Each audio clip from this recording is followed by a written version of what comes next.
Bonjour à tous, nous allons continuer notre enseignement. Notre enseignement tiré de l'histoire du Fils prodigue. Aujourd'hui, nous allons regarder toujours Luc chapitre 15, mais nous allons regarder le verset 15 jusqu'au verset 19. Donc, c'est cette portion de l'écriture qui va constituer la base du message de ce jour. Alors, je lis la parole du Seigneur. Il alla se mettre au service d'un des habitants du pays qu'il envoya dans ses champs garder les pourceaux. Mais il s'agit du fils prodigue. Il aurait bien voulu se rassasier des carouges que mangeaient les pourceaux, mais personne ne lui en donnait. Étant rentré en lui-même, il s'est dit: combien de mercenaires chez mon père ont du pain en abondance, et moi ici je meurs de faim. Je me lèverai, j'irai vers mon père, et je lui dirai: mon père, j'ai péché contre le ciel et contre toi. Je ne suis plus digne d'être appelé ton fils. Traite-moi comme l'un de tes mercenaires. Amen. Alors donc, comme nous l'avons déjà dit auparavant, l'histoire du fils prodigue, c'est l'histoire d'un enfant qui a quitté son père, ayant pris sa part d'héritage. Et en quittant son père, il est allé s'installer dans un pays étranger. Nous ne savons pas exactement le nom de ce pays, mais la Bible dit qu'il allait s'installer dans un pays éloigné. En allant s'installer dans ce pays, il a dissipé son héritage en vivant dans la débauche. Donc il n'a pas fait fructifier, il a utilisé, en s'amusant les prostituées. Et c'est alors qu'il s'est retrouvé dans la galère. Il s'est retrouvé dans le manque. Et il s'est dit, pour s'en sortir, il faut qu'il trouve un travail. Et alors, la Bible dit qu'il allait se mettre au service d'un des habitants du pays. Donc l'habitant du pays là avait des pourceaux. Donc il était propriétaire de pourceaux. Et il embaucha le fils prodigue, dit: écoute, mon enfant ou monsieur, voilà, moi j'ai des pourceaux, si vous voulez, vous pouvez les garder et comme ça vous aurez un boulot. Et voilà que le fils prodigue s'est mis au service de cet homme, mais à sa surprise, il n'avait pas de salaire. La Bible dit qu'il mourait de faim, donc il n'avait pas de quoi manger. Non seulement son patron ne lui donnait pas à manger, mais en même temps, il ne le payait pas du tout. C'est alors que face à cette situation, il est rentré en lui-même. Il a commencé à méditer sur sa situation. Il a dit, ce que je vais faire, je vais me repentir. J'irai vers mon père, je lui dirai: mon père, j'ai péché contre toi et contre le ciel. Traite-moi comme l'un de tes serviteurs, et pourvu que j'ai du pain à manger. Voilà comment le fils prodigue avait raisonné. Alors donc, notre enseignement va se focaliser sur cet aspect.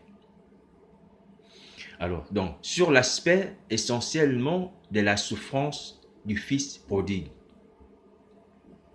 Alors, donc, pour reprendre le verset 15, la Bible dit qu'il alla se mettre au service d'un des habitants du pays qu'il envoya dans ses champs garder les pourceaux. Alors, le fils prodigue avait un problème, il n'avait plus d'argent, il était à court d'argent. Il avait dissipé tout son héritage dans la débauche. Et il a pensé que pour s'en sortir, il fallait qu'il trouve un boulot. C'est vrai que la première idée qui vient à l'esprit lorsqu'on n'a pas d'argent, c'est de chercher du travail. Vu que le garçon était dans un pays étranger et qu'il n'avait pas de parents, qu'il n'avait pas d'amis. Il fallait qu'il bosse, il fallait qu'il trouve un travail. Mais lorsqu'il a le travail, il a trouvé un travail. Mais le travail qu'il a trouvé n'était pas un travail rémunérateur, ce n'était pas un travail qui lui permettait de pouvoir manger. Parce que le monsieur ne lui donnait pas un salaire. Le monsieur ne lui donnait non plus à manger. Et il mourait de faim malgré le travail qu'il faisait. Alors, aujourd'hui, beaucoup de personnes qui ont essayé de sortir des situations difficiles, de la vie de tous les jours, de la galère, des problèmes de chômage, des problèmes de dettes, ont aussi cogné on cognait des portes. Voilà. On cognait des portes, sont allés cogner des portes. Mais ces portes n'étaient pas des bonnes portes. Parce que les personnes qui étaient derrière ces portes n'étaient pas des personnes habilitées à vous aider. N'étaient pas des personnes qui vous aimaient. N'étaient pas des personnes qui pouvaient venir en aide. Donc, le fils prodigue voulait s'en sortir. Il est allé vers un habitant du pays qui avait des pourceaux, un homme riche. Mais cet homme était un homme de mauvais caractère. Cet homme était cruel. Cet homme ne savait pas traiter ses ouvriers. Et donc le travail n'était pas la solution pour cet enfant. Le travail pouvait paraître comme la solution. Mais dans cette situation, le travail n'était qu'une chimère, n'était qu'une utopie. Le travail n'était pas la solution à son problème. Parce qu'il allait chercher du boulot chez quelqu'un qui était cruel. Il est allé chercher du boulot chez quelqu'un qui avait au fond de lui la haine. Il est allé chercher du boulot chez quelqu'un qui ne l'aimait pas, si vous voulez. Et lorsqu'il a commencé à travailler, la preuve c'est que lorsqu'il a commencé à travailler, cet homme qui n'avait pas d'amour pour ses ouvriers, l'a laissé affamé. L'a laissé affamé, mourant de faim. Alors, ceci déjà nous permet de comprendre que toutes les personnes qui font, qui essayent pour sortir des situations difficiles de la vie, qui essayent de contacter le monde des ténèbres, qui essayent de s'allier à des puissances occultes, qui essayent de faire recourir à Satan, tombent dans la misère. Tombent encore plus dans le dénuement le plus total. Parce que le fils prodigue pensait qu'au travers du service qu'il allait rendre à ce monsieur, en gardant le pourceau, il allait pouvoir s'en sortir, il allait pouvoir se nourrir, il allait pouvoir au moins peut-être mener une vie normale. Mais c'était le contraire. Le recours à Satan ne paye pas. Le recours aux puissants des ténèbres ne paye pas.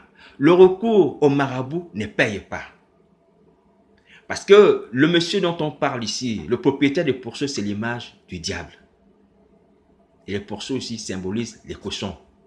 Les pourceaux ici symbolisent les démons. Vous vous souvenez de l'histoire de monsieur qui était possédé, qui était appelé Légion. Donc, toutes les fois que pour sortir d'une situation, on se dirige vers Satan, on prend une mauvaise décision.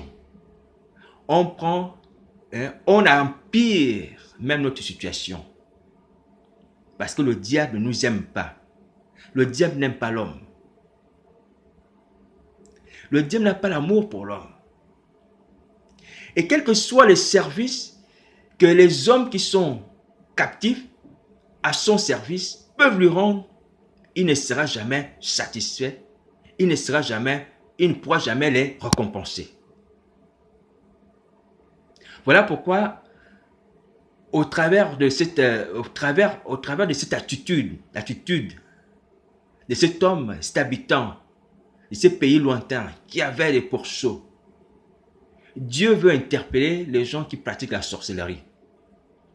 Que la sorcellerie, quoi que vous fassiez, de nuit comme de jour, contre les innocents, contre l'Église, contre les enfants de Dieu, elle ne payera jamais. Vous ne serez jamais satisfait. Aujourd'hui, il n'est pas rare même de constater que même autour de nous, il y a des personnes, bien que étant sorcières, vivent encore dans la misère. Mais pourtant, le prince de la sorcellerie, le père de la sorcellerie, et qui est également le prince de ce monde, a toutes les richesses, pourquoi il ne permet pas qu'à ses enfants, à ses adeptes, d'être aussi riches que lui, ou du moins de prospérer? Il y a des sorciers qui vivent dans la misère. Il y a des sorciers qui sont SDF, qui sont sans papier, qui sont fous, qui s'habillent comme des malades mentaux. Mais toutes les nuits, ils vont en sorcellerie servir le diable. À quoi ça sert? À quoi ça sert de servir quelqu'un qui ne vous satisfait pas? Donc, il y a des gens aussi, parfois même qui se glorifient de ça. Mais quand tu regardes sa vie, tu te dis, mais à quoi ça te sert d'être là-bas? Parce qu'il n'y a pas la différence entre toi et une personne normale. Je ne dirais même pas un chrétien. Même si notre héritage n'est pas de ce monde. Tu vis la même galère. Tu vis le même célibat. Tu vis les mêmes problèmes financiers qui sont parfois les découverts tout le temps. Mais toutes les nuits, tu vas en sorcellerie. Ça te sert à quoi? La sorcellerie ne paye pas. Servir le diable ne paye pas. Renoncez à ces choses. Et quand bien même le diable vous donnerait des miettes ou des privilèges, ce sera toujours en échange de quelque chose que vous allez perdre. Parce que le diable ne donne pas ces choses pour rien. La Bible dit, c'est le Seigneur Jésus qui le dit, que certes il y a un homme de gagner le monde s'il perd son âme. Parce que ceux qui gagnent le monde le gagnent en échange de leurs âmes. Ceux qui gagnent la célébrité le gagnent en échange de leurs âmes. Ceux qui gagnent, qui sont multimilliardaires, c'est en échange de leurs âmes. Donc, toutes les fois que l'homme créé à l'image de Dieu se tourne vers les puissances occultes, il est haï, il est maltraité, il vit la servitude et lorsqu'il doit manger, il faut qu'il vende son âme. Voilà la misère de beaucoup d'entre nous. La sorcellerie, la servitude satanique ne paye pas. Elle ne nous est pas profitable. Renoncez à ces choses, sortez de là-bas. Vous devez sortir de là-bas. Parce que même en subissant la servitude de nuit ou de jour, les maris de nuit, manger des choses impures, voilà, les tortures, toutes ces choses-là. Votre destin est lié à celui de Satan et le destin de Satan, c'est le temps de feu. Donc, il n'y a pas de profit, que ce soit maintenant, que ce soit après. Donc, je dirais même que c'est une double peine pour beaucoup d'entre nous qui sont dans ces choses-là, parce que tu es misérable dans ce monde et tu vas encore aller souffrir dans le feu de la géhenne avec le diable que t'a servi d'être sorcier. Et le fait d'être sorcier ne sert à rien. Quoi que nous puissions avoir des bénéfices dans ce monde, cela ne sert strictement à rien. Parce que nous sommes toujours perdants, nous perdons nos âmes. Alors, donc, le Seigneur Jésus nous interpelle sur cet aspect. Que nous avons vu la vie du fils prodigue. Nous avons vu que malgré le fait qu'il gardait les pourceaux, il n'arrivait pas à manger.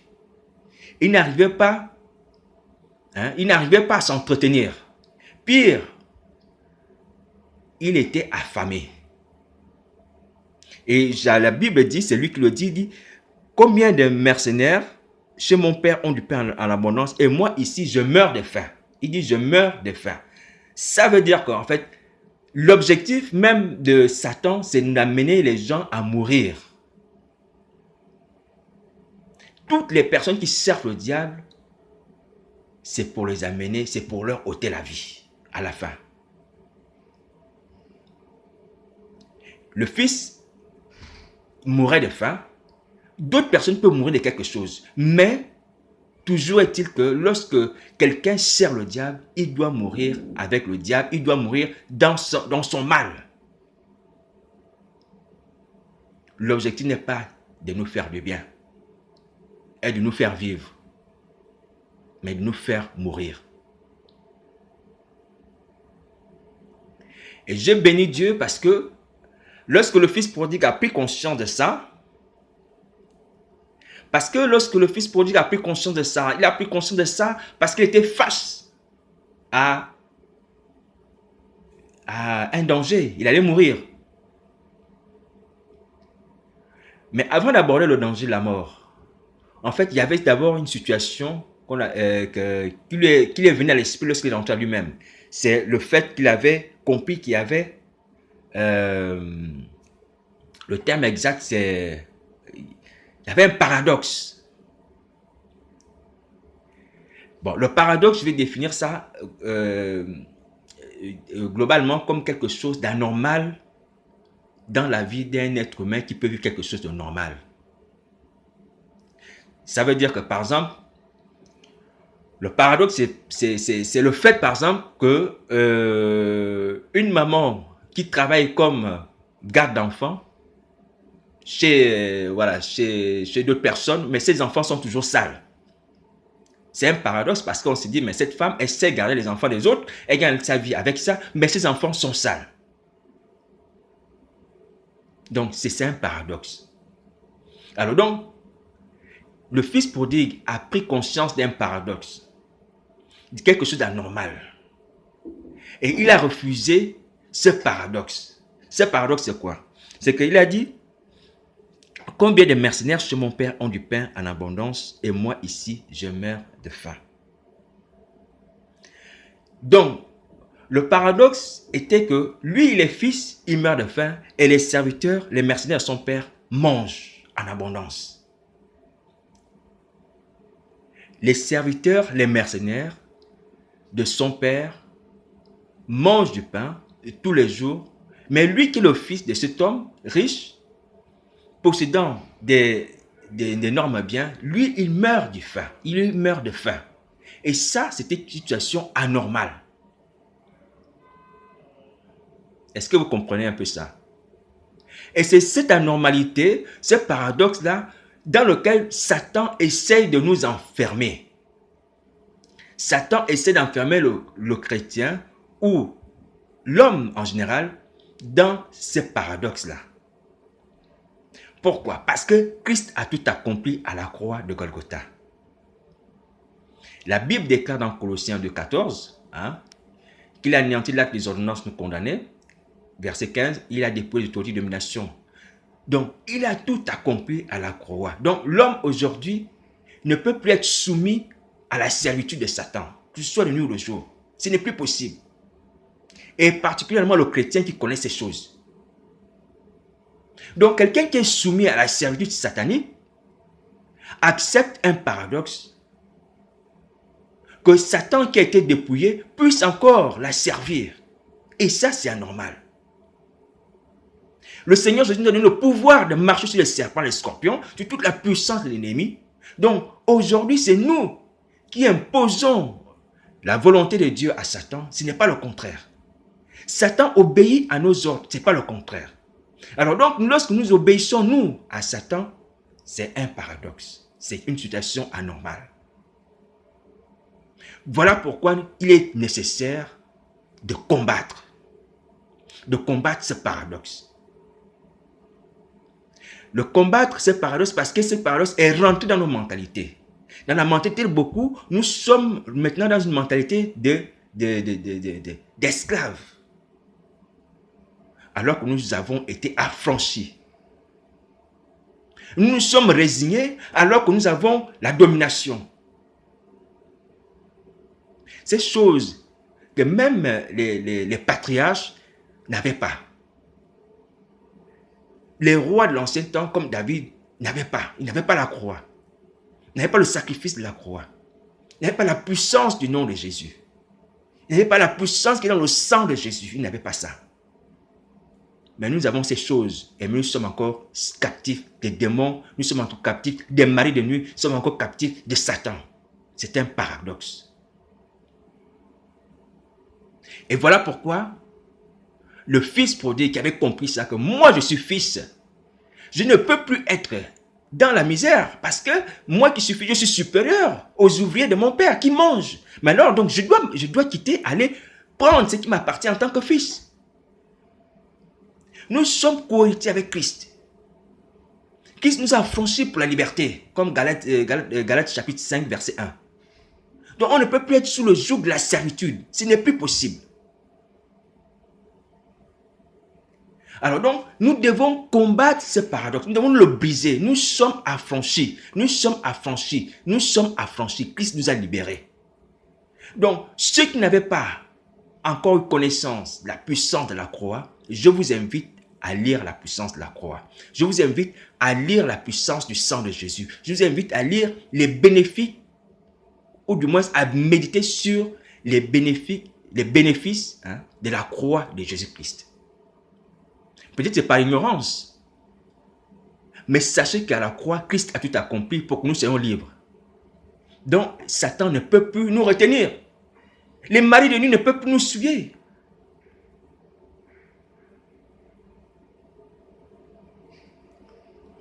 Alors, donc, le fils prodigue a pris conscience de ce paradoxe. Il a dit, non, moi je suis fils, je ne peux pas demeurer ici dans la misère. Je vais mourir. Alors que les mercenaires, ils ont du pain à l'abondance, je vais vers mon père. Et ça, c'est une attitude c'est une attitude noble. Ça, c'est un bon raisonnement. C'est le raisonnement que Dieu attend de toi. C'est le raisonnement que Dieu attend de nous. Que nous puissions dire que ce n'est plus possible, je suis fils. Je suis fils. Dans la maison de mon père, il y a du pain. Je ne peux plus demeurer dans la servitude, dans la famine, dans le dénuement, dans la honte.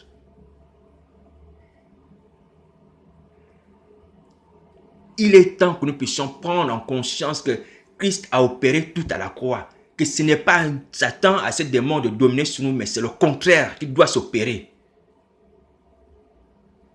Le Seigneur Jésus a dit, je vous ai donné le pouvoir de marcher sur les serpents et les scorpions, la puissance de l'ennemi. Mais écrasons Satan et ses démons. Écrasons les esprits un peu qui nous embêtent. Détruisons les autels sataniques qui nous lient à la mort. Nous avons la puissance.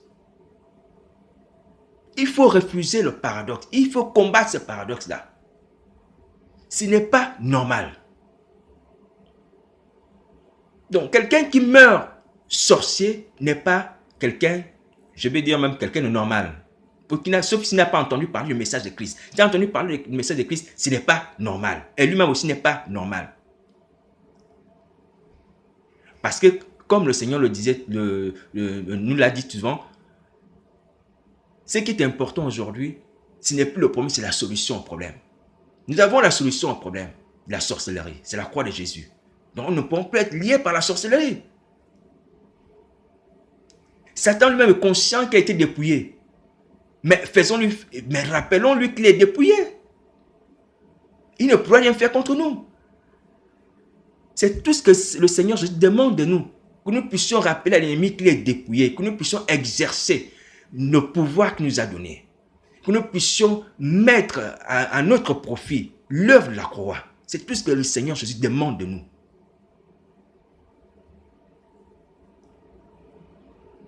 Alors donc, le fils prodigue a refusé le paradoxe. Il a dit, ce n'est pas possible que je demeure ici, moi, dans la misère. Mon père a des ouvriers qui mangent en abondance. Je dois partir chez mon père. Donc toi aussi, sache que Dieu a tout ce qu'il faut pour ton bien, pour ton salut, pour ta délivrance. Donc ne meurs pas dans la sorcellerie, ma soeur. Ne meurs pas dans la sorcellerie, mon frère. Et dans ce sens, je voudrais te dire que le problème de sorcellerie a une solution. La solution se trouve dans la maison du Père. Parce que le fils prodigue a dit, combien de mercenaires ont du pain chez mon père? Donc chez le père, il y avait du pain.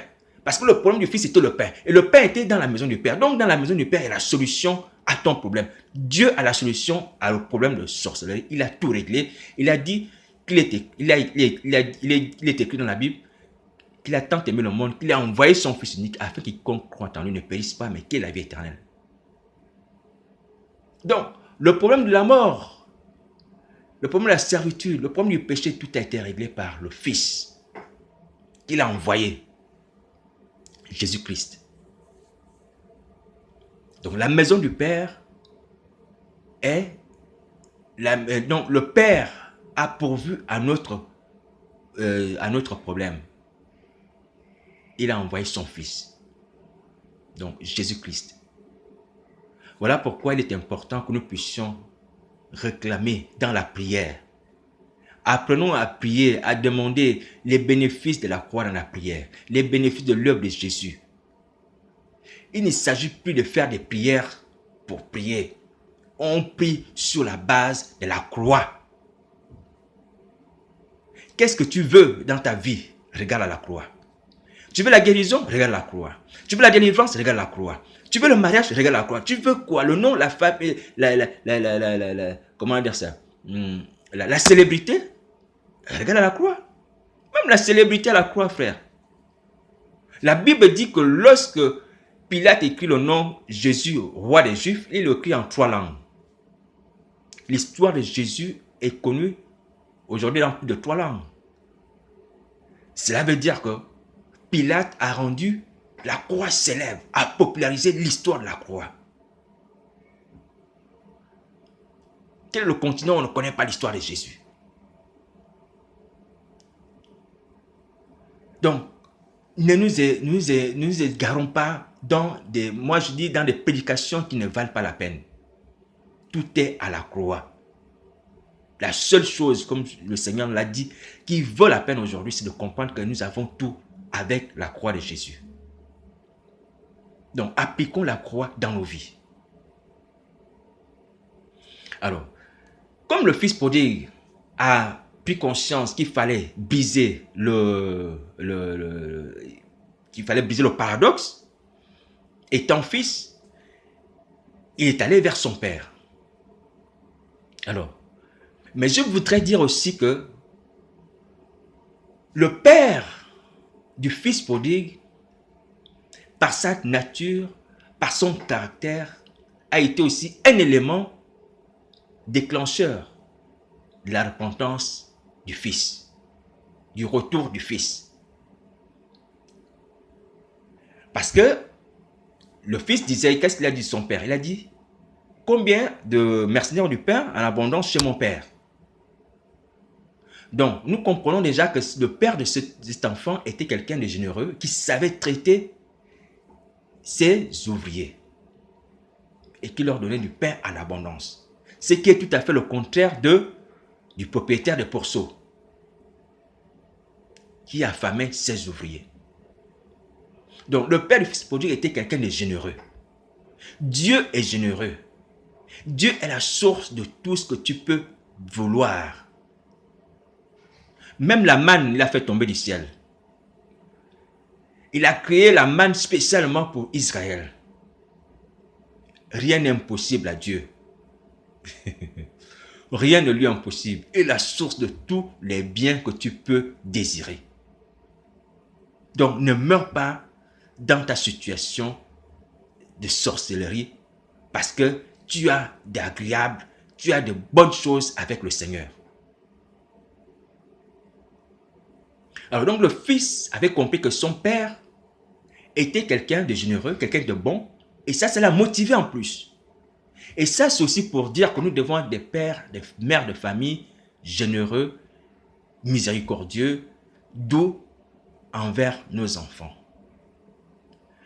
Un enfant qui sait que son père est quelqu'un de doux, un enfant qui sait que son père est quelqu'un de gentil, même s'il fait la bêtise, il va revenir dire à son père, j'ai fait la bêtise.